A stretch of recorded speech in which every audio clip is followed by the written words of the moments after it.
Will Trump's tariffs blow up the US economy and have global implications, or is he a genius? Well, Cathie Wood of ARK Invest has a few thoughts. So do I. His version of reciprocity, but it doesn't seem to make very much sense. And things do feel a bit chaotic out there, and the markets are convulsing as a result. There's a lot of uncertainty.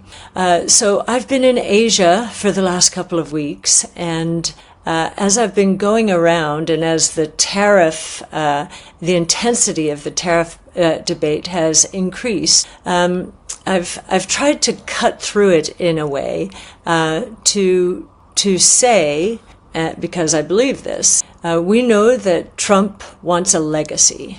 President Trump wants to be one of the greatest presidents ever. That's his objective, and he's not going to get there by throwing the economy into a recession.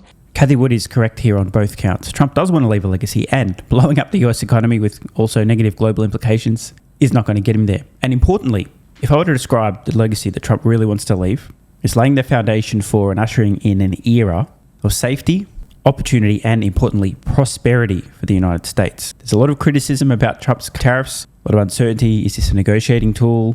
Are these going to stay long term? What will be the consequences? But Cathie Wood rightly points out, Trump's goal during this 4-year term is to lay an incredible foundation for the US to enter an economic golden era. And the stock market into a bear market. And we're verging on both of those now. So we're getting close to the line in the sand, where I think his negotiations will kick into gear and will be more productive than what we've heard recently. So that's the bet, and it's logical if we understand who President Trump is. No lies detected. And Cathie Wood earlier mentioned there's a lot of uncertainty in the markets right now.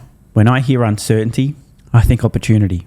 Case in point, Tesla stock today shedding more than 10% of its market cap. The company down now, $750 billion valuation. And their first Robotaxis launch in Austin in June. I'm currently speaking to you in April. I think I heard some guy on the internet once say regarding Tesla stock, while you were crying, I was buying. I'm not sure who that guy was, but I think I understand what he meant. The way the markets appear to be reacting right now, knee-jerk reaction, is entirely illogically on the assumption that Trump is going to blow up the US economy, and apparently he doesn't want to leave a legacy of safety, opportunity, and importantly, prosperity. I think Cathie really does have an important point here if you think about this stuff logically. I suspect quite strongly this is a negotiating tactic. When things shake out, keep in mind, I don't know what the fuck I'm talking about. I think these are very heavy negotiating tactics, ultimately to lower overall tariffs on exported US goods into other countries, to bring in some additional revenue in the form of increased tariffs on imported goods into the US, and overall create a win for the US consumer, the US citizen, and also strongly incentivize US job creation and manufacturing. But the stock market seems to be reacting as if these tariffs are in fact simply tariffs that will remain permanently at these current levels and are not at all going to be used to negotiate a better deal for the US. Meanwhile, here's Ben Shapiro on the All In podcast. Innovation. I thought the most important line that I heard from President Trump during his victory speech the night that he won was when he said to Elon, and it was kind of a throwaway line, when he said, "We love our geniuses." Right? He said, "We love our geniuses." And I thought, yes, that's the thing we need. Celebrate we love our geniuses. Celebrate success. Yeah, celebrate entrepreneurship. And this could be you. And not only, and we're going to have hiring programs, as Mark Andreessen has talked about. We need to have hiring programs that are specifically designed to find the best people, not just abroad, but also in the United States, who might be underserviced in rural areas of the country or in blue collar areas of the country. Find the next JD Vance. Find the next guy who really needs that hand up. Like, all those things can be done. A rising tide will lift all ships. But this is the problem with the short term pain plan. Americans have a long memory. And when it comes to politics, I think this happened with the Biden administration. People, their relationship with politicians is sort of like a married couple. And good married couples, they kind of talk through the minor problems that they're having in their marriage, and then things, continue to maintain and grow and get better. Bad married couples, what happens is that they sort of ignore the kind of minor annoyances for years at a time. And then something bad happens and the bottom just goes right out. And this is the thing that I'm afraid of for the Trump administration. Everybody's willing to ignore the things that are kind of mildly annoying, like penguins at the White House or whatever, up until the point where there's a serious recession. At that point, everybody kind of looks around and goes, why are we even doing this? I think that's exactly what happened with Biden with the Afghanistan withdrawal, for example. Making a misstep is why I'm being critical of the tariffs. It's not because I want Trump to lose. It's because I want Trump to win, right? I think he's doing too many important things. like the stuff that Antonio's doing. There are too many important things happening to roll the dice on a strategy that isn't even being articulated. If you're going to make the case for a long-term gain, I need to know what the long-term gain is so I can make the case to the American public as to why they should endure the short-term pain. So a couple of things there. It was wonderful to hear Trump acknowledging Elon Musk and other geniuses and pointing out that they should be celebrated as opposed to demonized. Most of the political left right now, the more successful somebody is in terms of job creation, economic growth, typically the higher their net worth, meaning the bigger target on their back. As we know, billionaire bad, right? As opposed to billionaire added enormous value, created a company or multiple companies, has a share in said company which has gone up enormously. They don't exactly have billions of dollars sitting in the bank, typically. You hear the term billionaire used as a pejorative, like as an insult at the moment, mostly from the political left. This has got to stop. You should be celebrating people who are super successful. And Ben's also talking now about Trump's tariffs and the economic impact. Here's the thing that Ben may or may not realise. He probably does. He's a pretty smart dude. He's claiming that he wants Trump to articulate sort of the end goal. If this is a negotiating tactic and you're not really intending on keeping these tariffs at these current levels, you can't exactly say that out loud because the countries who you're currently imposing these very high tariffs on will know and go, oh, well, then we don't need to come to the negotiating table and offer the US an extremely good deal, do we? Because we know that this is actually just a negotiating tactic. You can't reveal your cards. Now, again, I don't know what I'm talking about, but this is my strong suspicion here. I suspect that Trump is going to use these tariffs as extreme leverage to get US citizens, residents, consumers a very good deal to also incentivize US manufacturing. But Ben does have a good point, much like the analogy with a marriage. Minor incidents, no big deal, but a big one, people will remember that. Let me expand a little bit more on why you don't exactly want to reveal all of your cards if you're currently or will soon be in a negotiation. I've purchased a little bit of real estate in my day. The dumbest possible thing you can do as a real estate investor, if you're talking to the sales agent, the person who's potentially helping you to transact and buy a property off their client, their customer, is to say, oh, the bank has approved me to borrow exactly this much, meaning I can pay up to exactly this much. You say this, you're a fucking moron. You've now told the agent how much money they can squeeze out of you, given them a huge piece of leverage. You've revealed your cards. If the vendor has privately told them, let's just say that you're allowed to borrow up to $600,000, and the person who's selling the house to the agent has said, well, anything over $550 I'll take. The agent now has the opportunity to try and squeeze an extra 50 grand out of you because the person selling the property said they only want $550 or more. And the person potentially buying it has said, well, I could spend up to $600. Now all they need to do, the agent starts saying, well, you know, a fuckload of people have been through, the market's really hot right now, you better put in a really strong offer. You know, maybe if you get up towards that 600 mark, I can put in the good word with you and maybe convince the person selling the house that, well, you know, this is a new couple, it's their first home, maybe you can be generous and accept their measly offer of $600,000. If this is a negotiating tactic, you can't reveal your cards unless you want to get fucked, unless you're an idiot and don't understand how to negotiate. You know you're having surgery because after the surgery, you're going to feel better. But if I say you're having surgery, it's going to be some short-term pain. You say, okay, how am I going to feel after the surgery? You say, well, I don't know. You know, maybe. Could, maybe. Who knows? Then why am I having the surgery? So again, I do understand Ben's point. But as I mentioned, in this situation, the analogy doesn't quite hold. Trump's already explained in his campaigning and repeatedly during his term his overall goal, economic prosperity for the US.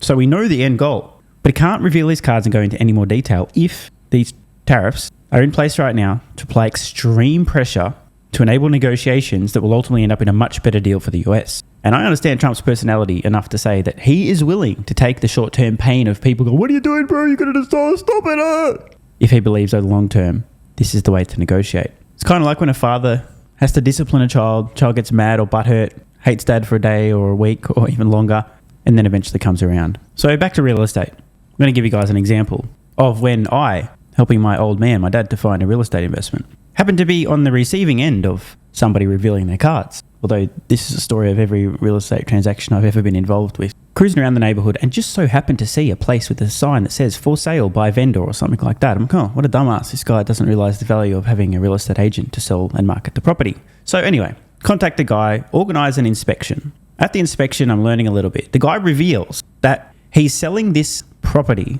so he can fund his retirement. His retirement is hinging on this sale. Worse still, I'm asking some background. He mentions that he happens to live in a city that is about 2.5 to 3 hours drive away and explained that he literally had to drive 2.5, 3 hours just to open the place for me. So suddenly now I know, I've seen his cards. His cards are, I really want to retire, but this transaction is holding me up. Opening this property and showing people through is a massive fucking pain in the ass. I've literally got to drive a round trip of call it 5 or 6 hours. Well, bro, what do you think happened? I'm like, oh, well, don't worry, man. We'll get this one wrapped up today so you can start your retirement and you won't have to keep driving back and forth. And then I mentioned, I'm going to make you a very strong offer. I also asked how long he'd owned the property, did some math and assumed he'd paid it off completely, right? So he's not trying to get enough to clear a mortgage. It's done. So I'm like, well, anything's going to be a strong offer to him. He's going to walk away with hundreds of thousands of dollars. Got it wrapped up on the night. Oh, and I also added some pressure, part of my negotiating tactic, mentioning the fact that, look, I'm buying this on behalf of my dad. I'm not emotionally attached to the place. By the way, I'm looking at a bunch of other properties as well, which is also true, by the way. So this offer will automatically be withdrawn if it's not accepted by midnight tonight. So suddenly, instead of him having all the power as the person selling the property and soliciting other offers to try and compete, he's like, fuck, this guy, who is this fucker?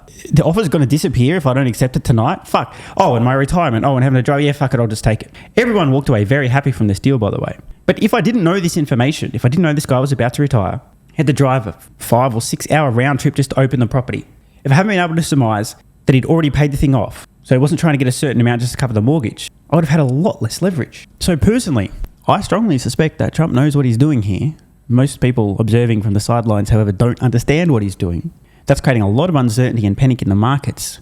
And remember, uncertainty equals opportunity. I think I'll just leave it at that. Want more content? Early access? A bunch of perks? Click the links in the pinned comment. AG1 is awesome. I've been taking it daily now for more than 3 years. It's a great way to fill in nutritional gaps. It's packed full of vitamins, minerals, and whole food source nutrients, plus has prebiotics, probiotics, and adaptogens to improve gut health, regularity, and help your body handle stress. I'm always looking for an edge to help me feel and perform my best, which is why I haven't missed a day of AG1 for more than 3 years. Just try it and see how you feel. Click the link in the pinned comment or head to drinkag1.com/SMR and get yourself a free 1-year supply of vitamin D3 plus K2 and 5 travel packs. This is what viewers of the channel had to say after trying AG1. I feel like I have a lot more energy since I started on AG1. Just got my AG1 in the mail. Legit feeling the effects after day 3. 3 months ago, I started AG1 and have been enjoying the evenness of alertness and energy that lasts the day. I just started the wife on it too. Are you convinced yet? I mean, hey, it's worth trying, right? Click the link in the pinned comment or head to drinkag1.com/SMR, or I can keep going. This viewer, after about a month on AG1, definitely a lack of fatigue in the afternoon. Pleasant side effect is that my coffee intake has imploded and is almost down to 0. One more? Yeah, why not? I honestly feel younger and will be continuing to use AG1. This stuff really is crazy good. I didn't think it would be, but this stuff is awesome. It really is what everyone is saying. One more? Don't mind if I do. I've just received my 3rd month supply. I've drank it every day. I have so much energy throughout most of the day. I'm productive, started a new business, started socializing, refurbished a boat. It's no coincidence. Thank you for your persistence, your integrity, and your insights. Now look, these are not my words. These are not my testimonials. This is what you guys and girls are saying. Maybe it's 100% placebo effect. But even if that's the case, I think it's money well spent. Click the link in the pinned comment or head to drinkag1.com/SMR and get yourself a free 1-year supply of vitamin D3 plus K2 and 5 travel packs.